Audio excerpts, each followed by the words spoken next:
This goes completely off the rails. We've got an absolutely brilliant guest in Wendy Whitaker-Large. Mark, over to you. Yeah, great. Well, I hope this will link up because we're both remote, but let's bring Wendy up. Great to speak to Wendy. For those of you who don't know her, she's a leading Reform UK activist. I've met her 2 or 3 times. We're in a couple of WhatsApp groups together, I think usually on the same sort of page.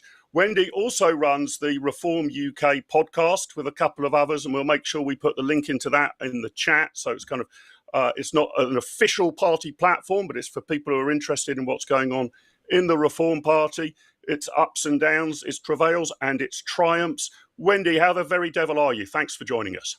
It's great to see you, Mark. Yeah, I'm very well indeed. And I'm glad to say it's not raining here in Cheshire, which makes it was very nice this morning to have some rain, but it's settled down. We're back to the heat wave. Do you think the government should send out an emergency alert every time it rains in Cheshire? I think they should divide up the country into different areas so we can all have individualised alerts. Isn't that what devolution is all about? I suppose that's right. Now, Wendy, let's talk through in broad picture terms where Reform UK's at.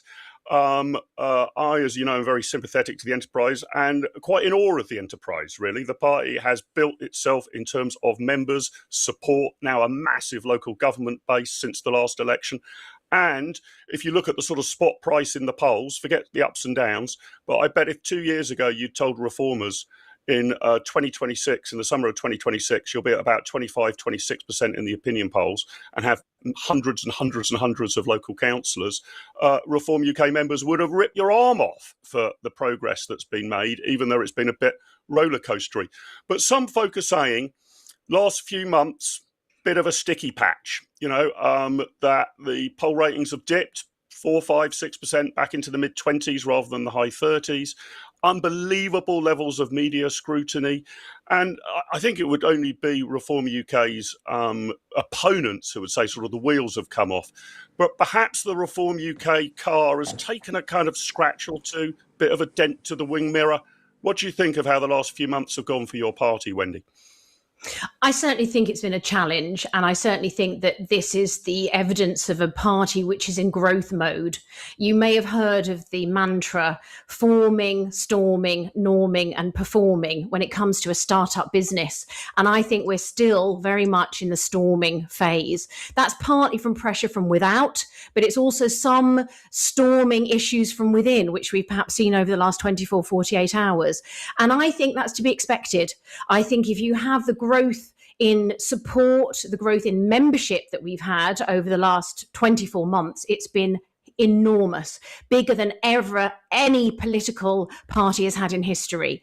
I think it's to be expected that we're going to have some fallouts, there's going to be some challenges, but also because we are a challenger party, we are challenging the status quo, we are challenging the current hegemony of politics. I think it's inevitable that we are going to face many slings and arrows. And I think Nigel's position on this, to take a stand in Clacton to reassert his dominance as the MP in that area, was the right step. Many people criticised him for it, but I supported it because I think that the message is that we are a party to challenge the status quo, to challenge the establishment and to stand up for the people of Great Britain. Yeah, I've been very supportive of Farage against the Standards Committee. I think the whole standards process is an absolute disgrace. And there are no clear rules in place. It's all down to interpretation. When does somebody become a politician or not? Is it when they fill in their nomination papers? Is it when they mention it to their nearest and dearest? Is it when their nomination is ruled valid? None of this is clear. What counts as a personal gift? None of that's clear. It's so unclear that the rules say, if in doubt, please put it down. But the rules shouldn't really leave any margin for doubt. And I think the Standards Committee, as constituted, is basically a stitch-up. It is full of Nigel Farage's political opponents who should not sit in judgment on him. The people who should sit in judgment of him are the electorate of Clacton. Unless somebody seriously believes he's committed a criminal offence, in which case I'm of the view if you go to prison for 6 months, you should be disqualified from Parliament. But obviously Nigel is nowhere near that. The worst that could be said is he should have filled in a piece of paper at some point in the last year. So I'm with you. I wish actually in the Clacton by-election that had come through a bit more clearly, Wendy, and that reform would commit to a complete overhaul of the Standards Commission, because we are basically giving tons of discretion to yet another quango who can't quite make up the rules as they go along, but have such wide discretion, such powers of interpretation, no clear rules. And this is what's going wrong with the whole quangocracy in the UK, not just as it pertains to Nigel Farage and reform, but in pretty much every area of our public life, I would say. Absolutely. And of course, this was started, you could argue, even before Tony Blair and his commitment to bringing in experts from exterior areas to advise the government. And unfortunately, this has just morphed into, as you say, a lovely word, quangocracy. I love that word. And this is the state we find ourselves in. And of course, what we know is that these particular bodies revel in process. They revel in shifting the sands. They revel in confusing people over process. They revel in rules which are not clear. It's like retrospective legislation. If you go back and say, well, this particular piece of legislation is actually now going to apply from 3 years prior to this date, it throws people into confusion. And of course, it ends up with those who are in charge, those who are in power, making the decision as to who's right and who's wrong. And that is not a good state for a democracy to be in. Yeah. On the, how does reform move from, insurgency to government? One hell of a challenge. I've got a huge amount of sympathy with you guys. You're right. You began as a startup, and the bigger the growth trajectory, often the more intense the growing pains, right? This hasn't been a slow and steady sort of incrementally growing at 2, 3, 4% a year. It's been supernova. But we've got to touch on the Tim Montgomery story, what's happened here. I've got some thoughts about it. Full disclosure, I've known Tim Montgomery for many years, consider him a mate. And I'm a bit surprised what's happened. And Wendy, I'd like your thoughts in a minute. But I think that when you have passionate people wishing to achieve great change, it requires a huge amount of zeal and energy. And I suspect that, as we've seen, there are personalities within the party that are full of that zeal. And there are therefore going to be clashes. Now, how we work those through needs to be thought through. We need to allow free speech. We're a party of free speech. We have emphasized time and time again our commitment to free speech. Therefore, when we have disagreements, how do we work those through? How do we resolve them? Because I think Tim rightly says he's been a critical friend to reform. While he might not have had an official role, certainly his views have been extremely important. And we need to be listening to those views. We need to make sure that there are platforms for people to be able to air their views and have civil debate and discussion. And when it erupts into being a public spat or skirmish, as he labels it, there are going to be people who will be watching, listening, and getting nervous because of those spats. So we need to avoid those really at all costs. As you say, party discipline is important, but in many political parties, there are different wings of the party who believe different things. I think one of the areas which will definitely help this is policy development. And again, I know there's huge amounts of work going on behind the scenes within James Orr's team, Danny Kruger, many key people doing a lot of work on policy. And I think the policy is often where we hang together. When we have explicitly stated policy on topics, not just to do with immigration, taxation, welfare. These are some of the policies that we have developed and are out in the public domain. But there are many other areas that are being developed as we speak, many of which I think over the next few weeks and months will become much more visible. I think those are the areas where people will start to feel much more as if that there's a pace within reform. There's a commitment to developing those policies, and there's a momentum, and they will be drawn into that momentum. But I think while ever we have, a void, if you like, where policy is concerned, I think you're typically going to get more of these disagreements and these arguments. Yeah. So, do you think you need a bit more structure? I say that very reluctantly because I'm a kind of libertarian, practically an anarcho-capitalist on occasion, who basically believes in spontaneous order rather than massive HR rules and handbooks and guidance and everybody having to know what Rule 106 subsection B is. It can go too far. But usually most parties, I think, would have a process of saying, you're allowed to be a member of the party as long as you don't bring it into disrepute. And you might be thought to bring it into disrepute, for example, if I don't know, you're charged with a criminal offence, for example, or if you make outrageous accusations, if you were to call leading people of the party criminals when they're not.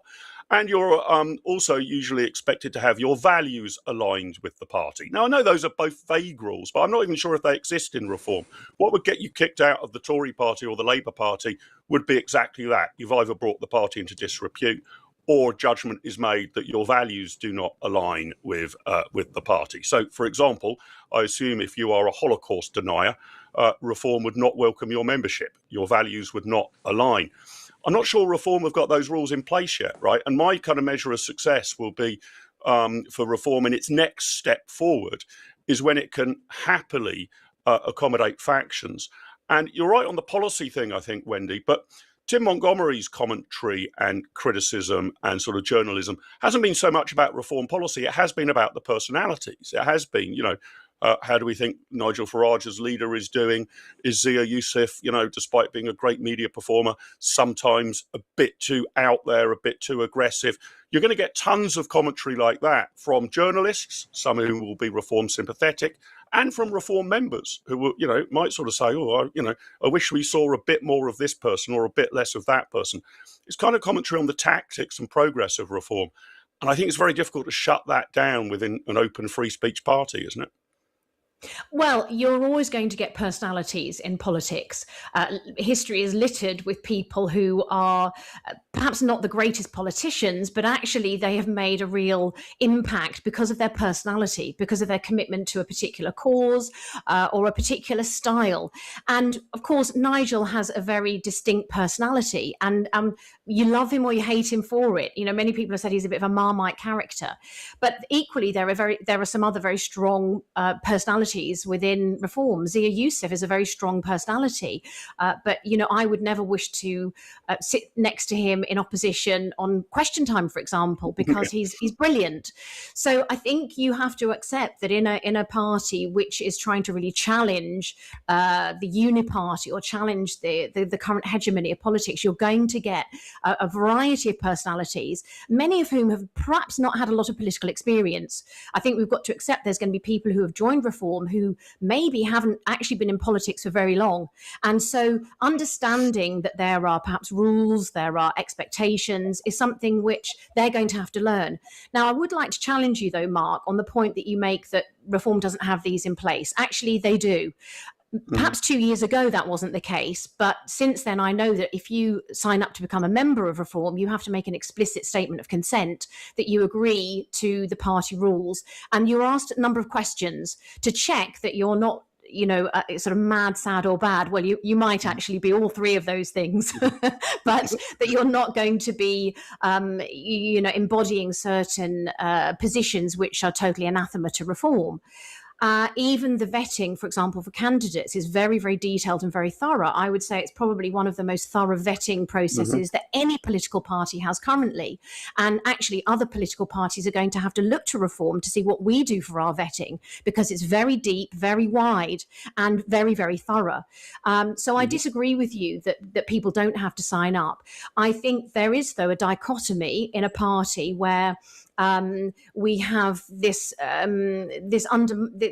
that our foundation is to be able to give people freedom.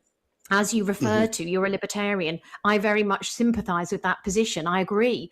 Perhaps that's partly as a reaction to the kind of authoritarian state of being that we find ourselves in today. But nevertheless, within a libertarian society, if we were to ever see that happening, which is unlikely, but perhaps we can move more closely towards that, you still have structure. Let me take the family as an example. A family, however that is constituted, 2 parents, 1 parent, 3 children, 1 child, the family unit we would hope would be a free unit to act and behave as it wishes. It chooses its internal system of controls, it chooses its own boundaries, and it applies them. But there is some level of hierarchy. Generally, the parents, particularly, if we talk about legislation and we talk about, social mores, the parents are deemed to be in control of their children. Whether they are or not is a different matter. But it's similar throughout the whole strata of society. Structure is good for people. Structure and understanding what the expectations are, what the boundaries are. And occasionally you may need to have a word with people, bring them into line, which is exactly why, of course, we have our branch system, the system of local branches where local members come, they meet one another, they meet the chair, they meet the team. This is, if you like, the first layer, you could say the family layer of reform. And of course, moving up the structures, you have area coordinators, we have the board, and we have our chief executive, who is, of course, Nigel. And of course, we have our chair, Lee Anderson, and our deputy chair, Paul Nuttall. So while we may criticise the structure, I suspect that some of the roles are going to become more fulfilled. And I suspect we're going to have to develop more roles. But I actually think that structure is good for a party. It gives it solidity, it gives it credibility, and it actually gives the membership a sense of security, which I think is vital. Wendy, that's really interesting. Thanks a lot. And yeah, I agree with you. Just because I believe in freedom doesn't mean I don't believe people can't enter into a contract. And when you join a political party or, take on a particular role, you enter into a contract. So obviously your shadow cabinet members are bound by collective responsibility, right? You don't want Suella Braverman coming out saying that she completely disagrees with Richard Tice's policy. You have to keep mum. So if you like, the higher you go up the chain, I think the more that loyalty is. Wendy, where can we find out more about you? I've sent over to the production team the link to your Reform Party podcast channel. So we'll make sure we put that in the chat. Do sign up there. It's a really interesting insight into the guts of reform. Where else can we find you and follow you?